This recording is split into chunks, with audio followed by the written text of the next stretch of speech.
Pizza pizza party.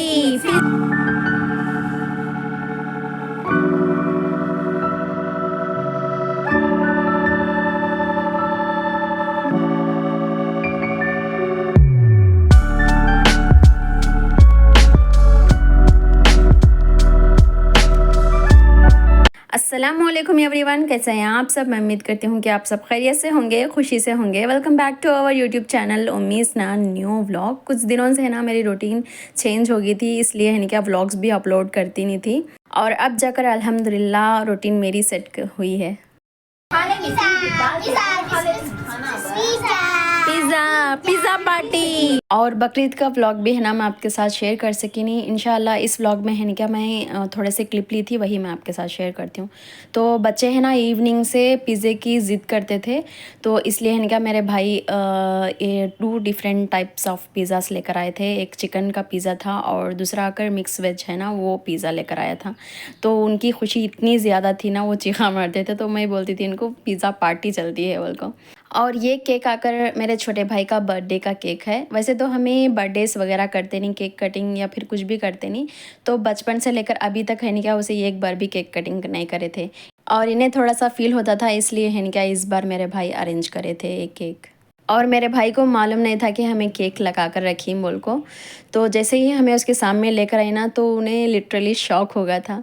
तो उसे ये सरप्राइज़ बहुत ज़्यादा पसंद आया था, क्योंकि है ना क्या मेरे छोटे भाई को है ना स्वीट ज़्यादा पसंद है, इसलिए। और ये नेक्स्ट डे का व्लॉग है। जैसे ही मेरे भाई का बर्थडे था ना, उसी तरह से उनके फ्रेंड के सर्कल में भी है ना क्या एक बच्चे का बर्थडे था, तो इसलिए है ना क्या उनके लिए सबके लिए ही है ना क्या हमें दावत रखे थे, तो उनके लिए ये प्लेट सजाए थे। जैसे ही मैं पहले आपके साथ शेयर करी थी, रमज़ान में ज़ीरा राइस था ना क्या, वो घर में बहुत ज़्यादा पसंद आया था, तो इसलिए है ना क्या ज़ीरा राइस बनाए थे। और ये आकर चिकन के लेग पीस कबाब है ना वो बनाए थे, और इसके साथ में क्या थोड़ा से सलाद और थोड़े ग्रेवी है नहीं क्या चिकन की करी, तो वो भी बनाए थे।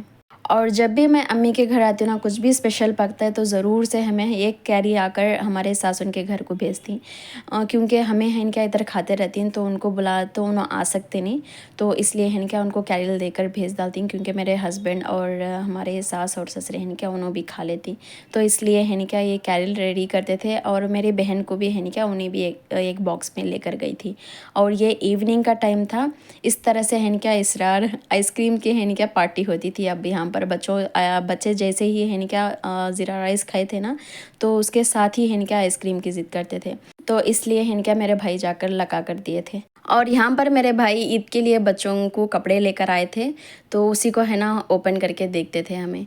तो समीहा और मदीहा के लिए सेम सूट्स, और रयान और इसरार के लिए भी सेम सूट्स लेकर आए थे। जैसे ही उन्होंने वहाँ पर कपड़े लेने के लिए गए थे ना, वहाँ पर उनको होलसेल में एक शॉप मिला था, वहाँ पर से ये सूट्स है इनका रीज़नेबल प्राइस में मिलते थे, तो इसलिए इनका मेरे भाई है ना बच्चों के लिए लेकर आई हैं, तो बहुत प्यार से लेकर आया था इन्हें। तो इसीलिए इनका नेक्स्ट डे हमें जब ईद के दिन था ना, तो उस दिन मैं यही सूट्स मैं बच्चों को पिलाई थी, मैं भी पिनाई थी और मेरे बहन है ना उन्होंने भी पिनाए थे। और जब हमें बच्चों को ये सूट्स पिनाए थे ना, तो इन्हों ट्विंस लगते थे, तो बहुत ही प्यारे लगते थे। लेकिन कुछ भी मैं क्लिप्स ले सकी नहीं, क्योंकि एक दिन पहले है ना क्या इसरार का मूड बहुत क्रैकी हो गया था, नाइट ओवरनाइट पूरा भी उन्हें सताता था, तो इसलिए है ना क्या मैं थोड़े क्लिप्स नहीं ले सकी। और अम्मी अभी यहाँ पर बच्चों को है ना अरबी पढ़ाते थे। जब भी अम्मी को फ्री टाइम मिलता है ना, तो अम्मी नमाज़ तो भी पढ़ाते रहती हैं, और अरबी है ना अम्मी ख़ुद पढ़े ही अल्हम्दुलिल्लाह, तो उनको बच्चों को भी पढ़ाते रहती।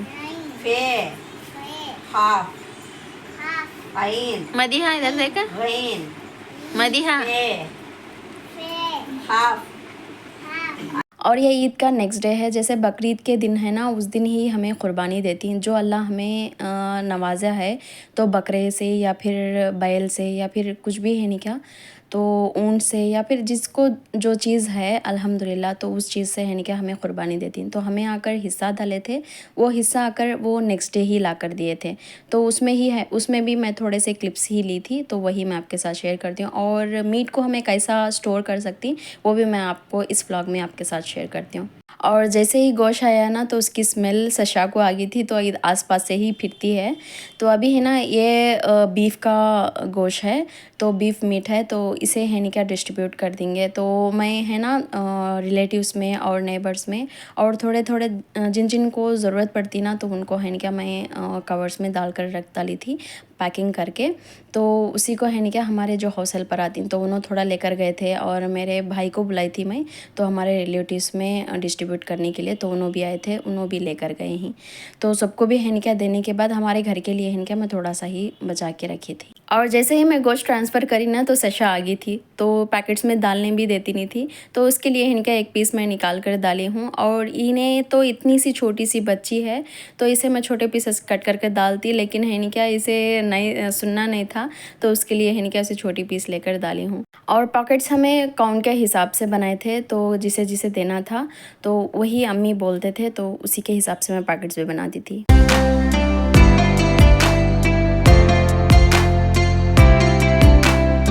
और ये पैकेट्स तो डिस्ट्रीब्यूट करने के बाद हो जाती, लेकिन जो हमारे घर में क़ुरबानी का गोश्त आया था ना, तो उसे भी अभी निकाल कर क्लीन करने का है और उसे स्टोर करने का है, और थोड़ा उसे कबाब भी बनाने का है। तो कबाब की रेसिपी भी है नहीं क्या मैं इसी ब्लॉग में आपके साथ शेयर करती हूँ। जैसे ही मैं गोश्त देकर भेजी ना, उसके बाद से ही मैं यहाँ पर हमारे घर को जो आया था क़ुरबानी का गोश्त, वो लेकर मैं बैठी हूँ। इसमें मिक्स मीट है, तो जैसे कि इसमें गाय का भी है, बकरी का भी है और ऊँट का भी है। तो ऊँट का तो एक ही मेंबर लाकर दिए थे, लेकिन जो गाय और बकरी का है ना क्या इसमें डिफरेंस मुझे बहुत मुश्किल हो जाता है पहचानने में। लेकिन अम्मी है ना मुझे एक बार बोले थे, तो जो डार्क कलर होता है ना ब्लड का, तो वो आकर बीफ का होता है, और बड़े बड़े भी रहते हैं इसके पीसेस, तो वो बीफ का है, और जो छोटे छोटे रहती ना वो आकर गोट का है। तो उसी के हिसाब से है ना क्या मैं 4 बॉक्सेस के नाद ही है ना क्या मैं प्रिज़र्व करती हूँ, क्योंकि मेरी फ्रिज के हिसाब से ही भी मुझे ये सेट हो जाता है, और 1 वीक से ज़्यादा है ना क्या मैं गोश्त यूज़ करती नहीं, तो फ्रोज़न मीट। और इसमें 2 बॉक्सेस आकर बीफ मीट के हैं और 2 बॉक्सेस आकर मटन के पीसेस हैं। तो इसी को है ना मैं अभी लेबल कर लेती हूँ। अभी है ना यहाँ पर मुझे बीफ के है ना क्या ये बोनलेस का था, तो बोनलेस की बीफ मीट थी, और यहाँ पर मैं लिखी ना हूँ, और ये आकर बीफ का मीट था। और ये 2 बॉक्सेस थे बीफ मीट के, और जो नेक्स्ट 2 बॉक्सेस है ना वो विथ बोन्स की मटन मीट थी। और इस तरह से मैं गोश्त को फ्रीज़ करती हूँ। जब भी हमें लेबल करती ना, तो हमें एक आइडिया हो जाता है इसमें बीफ है या फिर मटन है, डिफरेंस मालूम हो जाता है। और एक बॉक्स का है नहीं क्या मैं हमारे फैमिली मेम्बर्स के हिसाब से, तो एक बार सालन बनाने का उतना ही मीट है नहीं क्या मैं इसमें स्टोर करी थी।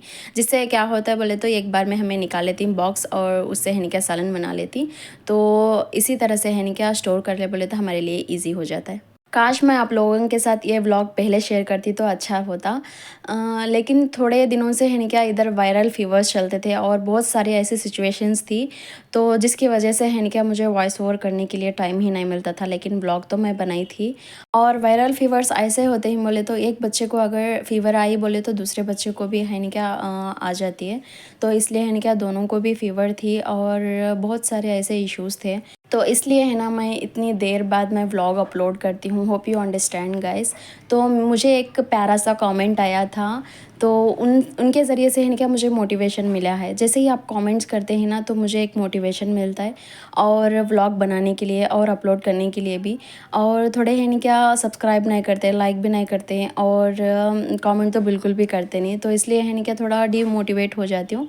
फ्रीज़र में हमारे बॉक्सेस इजीली फिट हो गए हैं। टेम्परेचर भी एक बार ज़रूर से इसमें चेक कर लें। तो मेरे हिसाब से है ना कि हमारा 2 in 1 फ्रिज है, तो इस हिसाब से मैं टेम्परेचर सेट कर रखती हूँ। ये आकर जूट की रस्सी है, इसी को है ना मैं कबाब डालने के लिए यूज़ करती हूँ। तो पहले है ना मैं मीट को पीसेस के जैसा कट कर ली थी। बीफ मीट से ही है ना क्या मैं हर साल कबाब डालती हूँ, क्योंकि मटन को है ना क्या हमें सालन बनाकर वैसा भी खा लेती हैं, लेकिन घर में है ना क्या ज़्यादा बीफ का मीट लाते नहीं, तो इसलिए है ना मैं बीफ के मीट से ही है ना क्या कबाब बना लेती हूँ। तो पहले है ना हमें बीफ के बारीक से स्लाइसेस कर लेना। जितनी ज़्यादा थिन स्लाइसेस रहती उतनी जल्दी से ड्राई हो जाती, तो इसलिए है ना क्या बारीक से बारीक कट कर लेना। तो इसमें मैं 2 to 3 टेबल स्पून वैसा जिंजर गार्लिक का पेस्ट मैं ऐड करती हूँ। ये अराउंड 1.5 किलो का वैसा रहता है बीफ, तो उसके हिसाब से ही मैं स्पाइसेस ऐड करती थी। और red chilli powder 1.5 tablespoon, और ये आकर वाइट पेपर था मेरे पास, ब्लैक पेपर होगा था, तो उसी के है क्या मैं 1 स्पून और थोड़ा मैं इसमें ऐड करी हूँ। और half table spoon turmeric powder और गरम मसाला पाउडर 1 टेबल स्पून। और साल्ट अगर टेस्ट के अकॉर्डिंग इसमें ऐड कर सकती। और मैं है ना थोड़ा सा ज़्यादा ही साल्ट इसमें ऐड करा ली थी, आप इतना ज़्यादा ऐड ना करें और आप अपने टेस्ट के अकॉर्डिंग ही ऐड करें। तो इस तरह से है ना क्या पूरे स्पाइसेस ऐड करने के बाद है ना अच्छी तरह से हाथ से या फिर किसी भी चीज़ से है ना क्या आप मिक्स कर सकती हैं। हाथ से है ना क्या बेटर रहता है, अच्छी तरह से पूरे स्पाइसेस मिक्स हो जाती हैं।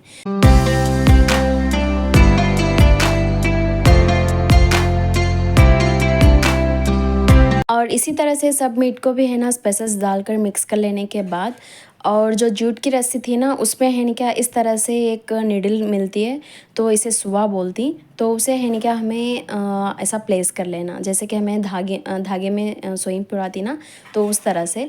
तो उस तरह से लेने के बाद है ना इस तरह से गोश्त मीट को है ना क्या हमें एक एक करके है ना क्या इसमें इंसर्ट करते जाना। तो इस तरह से है ना क्या पूरे भी गोश्त के पीसेस होते ना, तो वो पूरे भी रस्ते में आ जाती। और रस्ती के हिसाब से ही है ना क्या हमें पीसेस को है ना क्या डालना। और ओवरलोड कर डाले बोले तो ये सूखने के लिए मुश्किल हो जाता है, तो एक रस्ती के हिसाब से इतने पीसेस करके हमें डाल लेना, जिससे है ना क्या जल्दी हमारा मीट है ना ड्राई हो जाता है। और ये सब काम करने तक नाइट हो गया था, इसलिए मैं घर में ही बांधती हूँ। अदरवाइज़ मैं धूप में है ना 5 to 7 डेज़ में यह ईज़िली ड्राई हो जाती है।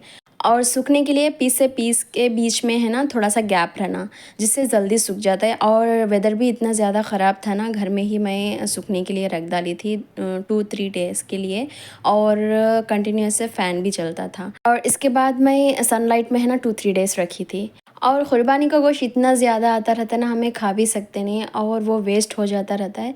तो इससे बेहतर ये हो जाता है जितना हमें खाती ना 7 डेज़ के लिए जितना हमें हो सकता है उतने हमें बॉक्सेस करके ना रख लेना। और जितना गोश्त बाकी बच जाता ना, तो इस तरह से हमें कबाब डाल ले बोले तो बिल्कुल भी वेस्ट नहीं होता।